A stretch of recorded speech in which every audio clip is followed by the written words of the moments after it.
not done a garden video in quite a while. So here's what we got, folks. Some ripe tomatoes. Some good old ripe tomatoes. These are the Celebrity.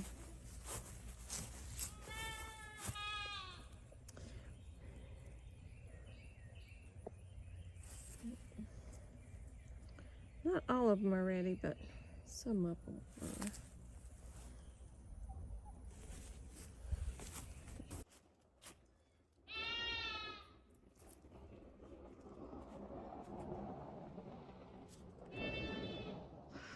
And we have got some tomatoes here and the zucchini plant. Never know what you're gonna get here. And that is Billy over there, Sir William, having his little fit. He's ready for his evening meal. Look at this zucchini. Isn't that crazy? How big they can get.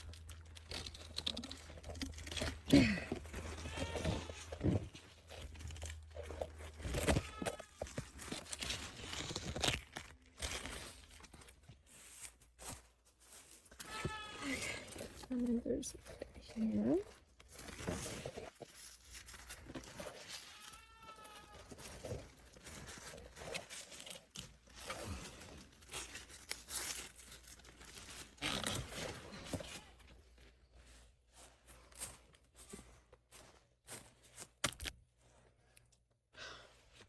Still too big.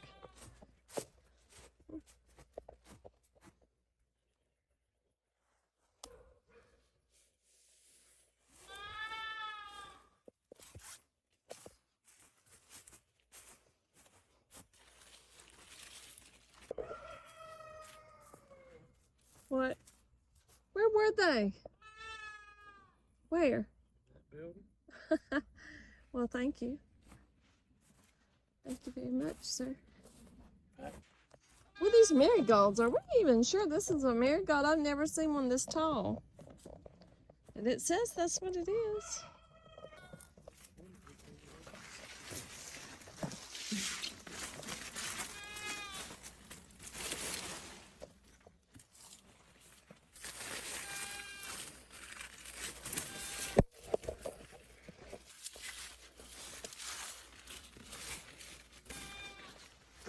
To make that pickled onions and stuff.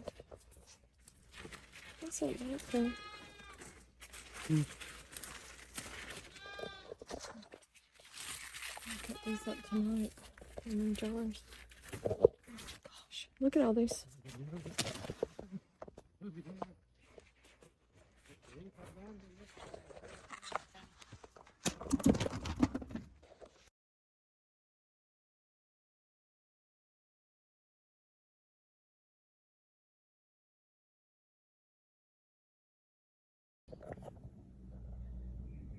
Look how dirty that water is.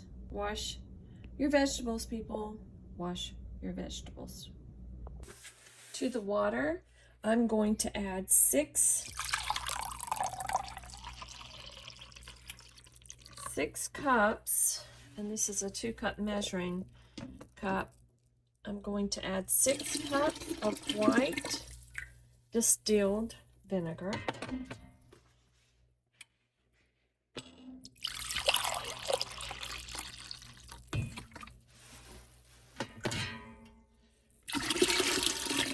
And that's 4.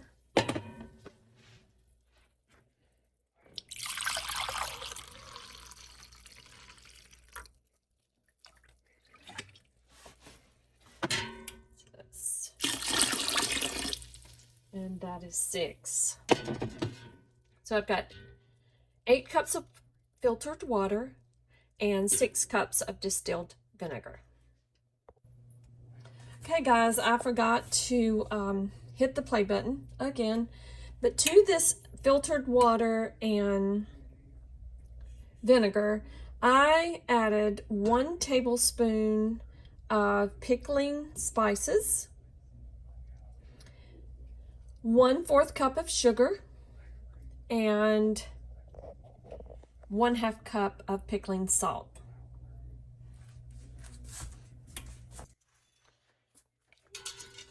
And now I'm going to just stir that. I'm going to let that come to not a rolling boil, but enough to dissolve everything. There's that.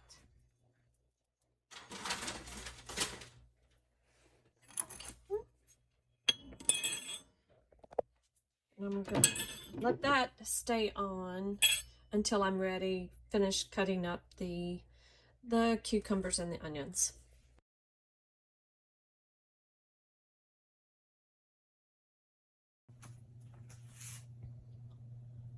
I've got these jars filled with the cucumbers and onions, and I've got this brine ready to put in, and I'm going to try to video while I do this without getting burned.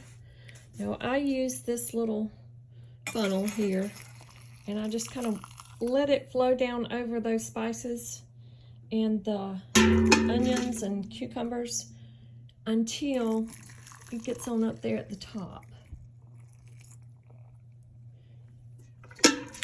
And I hope I have enough to do all this, or else I'll have to heat up some more. We'll see how it goes. Get these zinnias out of the way. I don't want to pickle any zinnias, which I'm sure that would be good.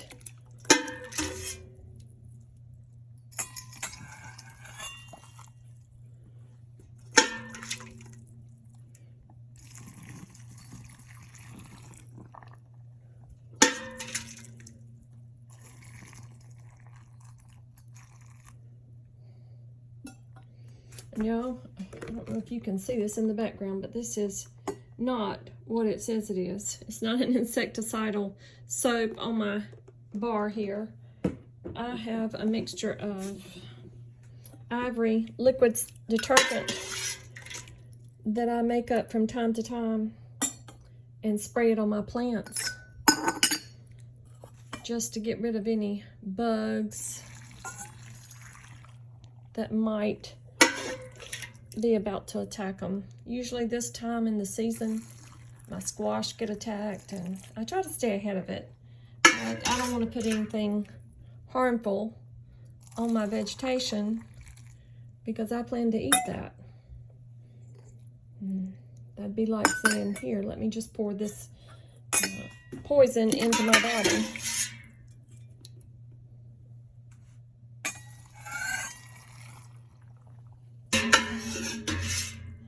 And this is that brine that I've been steeping. You see how easy it is for it to just pop out. Especially when I'm kind of trying to watch, make sure the camera's where it needs to be.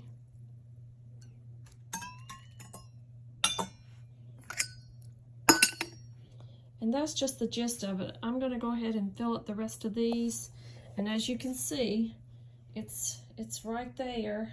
And I'm gonna take this debubbler and I'm gonna just kind of put it down into my jar and try to get any air bubbles out of there. And as you can see, that will help it. It will help it. It's going to help it settle down into that jar. Now I did add a couple of cherry tomatoes in with this jar of cucumbers and onions just because, y'all, I like that color. And I'm not against pickled tomatoes. I love vinegar on my tomatoes, especially mixed in with some cucumbers and onions. So just kind of debubbling. You can see those bubbles. I don't know if y'all can see them, but those bubbles are coming to the top. We don't want any air down in there because, you know, that's going to cause your canning, whatever you're canning, to spoil. Uh-oh, a cucumber to jump out. Now, I'm just going to keep on doing this And then I'm going to put the lids on and put them into the water bath. And hopefully I'll have time before I have to go to work to show y'all the finished product.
Just a small disclaimer, this is not a how-to water bath video.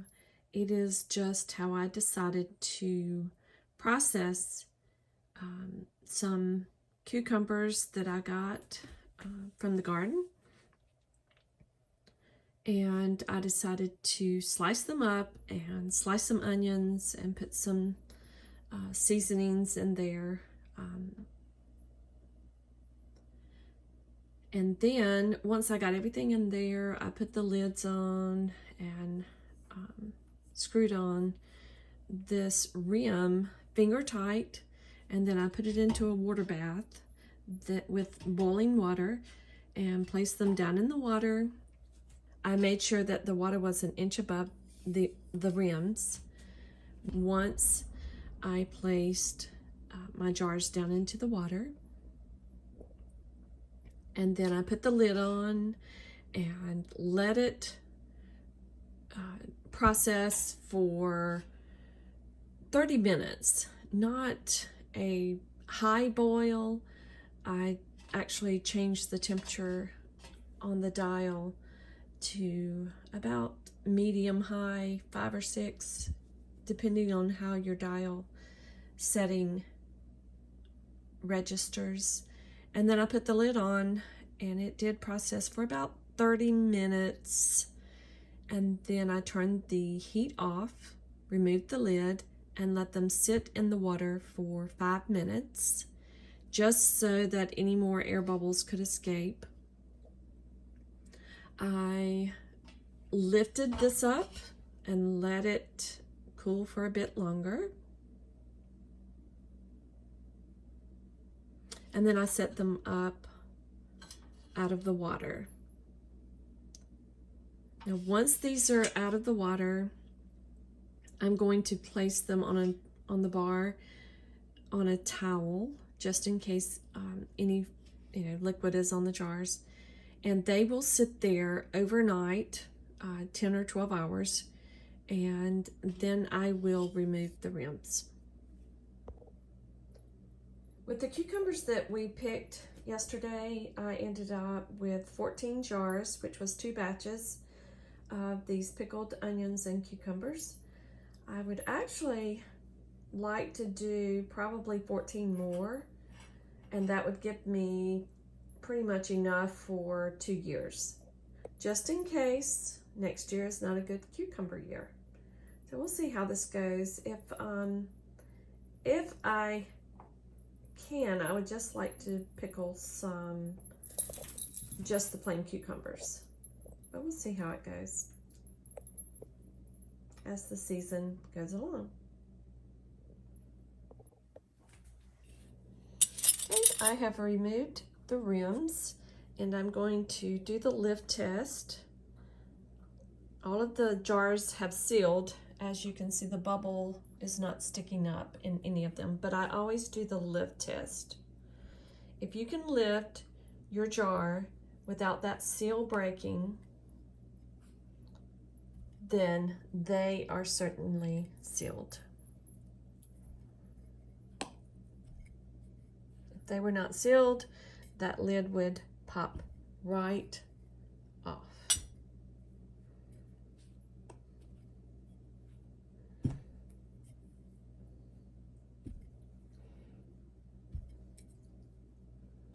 My mama is the canning pro, and I've asked her to let me video record her canning some kraut and some other things, whatever is available, because that's how she works.